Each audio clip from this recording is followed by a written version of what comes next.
नमस्कार. मी विश्वनाथ दामोदर जोशी. ही माझी धर्मपत्नी दीपाली विश्वनाथ जोशी.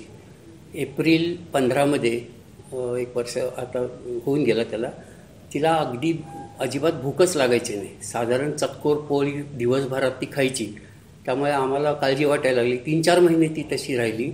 तिला खूप अशक्तपणा आला आणि आम्हाला असं वाटलं की बाबा सलाईन आपण लावावं.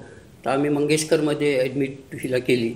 तर त्या डॉक्टरने म्हटले बाबा नुसतं सलाईनने होणार नाही आहे, तुम्हाला खूप हिच्या टेस्ट करायला लागतील. आम्हाला अर्थात कुठल्या टेस्ट करायच्या वगैरे आम्हाला त्यांनी काही कल्पना दिली नाही. पण नंतर जेव्हा त्यांनी पेट स्कॅन केलं त्यावेळेला ते डिटेक्ट झालं की हिला लिम्फोमॅटिक कॅन्सर आहे आणि तो बराच थर्ड स्टेजचा वगैरे होता. तर मी विचारलं बाबा हे काय याला उपाय काय? तर म्हणजे याला आमच्याकडे एकच उपाय की केमो देणे. आणि त्यांनी सुरुवातीला 6 सायकल्स घेतल्या असं सांगितलं. त्यांनी 6 सायकल्स घेतल्या म्हणून. तर मी म्हटलं ठीक आहे आम्ही घेतो. पण नंतर आमच्या मित्रमंडळी चौकशी केल्यानंतर ते म्हणाले की केमो घेतल्यामुळे अशक्तपणा खूप येतो माणसाला, साईड इफेक्ट्स खूप होतात. ते साईड इफेक्ट्स टाळण्यासाठी तुम्ही सायमल्टेनियसली आयुर्वेद ट्रीटमेंट सुरू करा. आयुर्वेद ट्रीटमेंट कुठे घ्यायची माझ्याकडे प्रश्न होता. आम्ही इथे सगळे नवीन होतो. माझा मुलगा कॅलिफोर्नियाला असतो.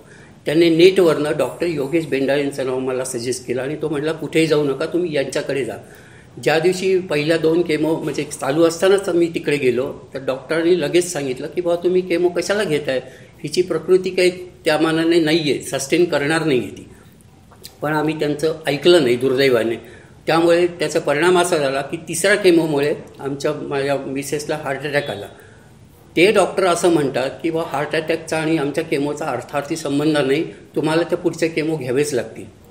पण माझ्या मुलाने आणि मी शेवटी असा निर्णय घेतला की बिना केमोची जेवढे जगता येईल तेवढे तिला जगू दे.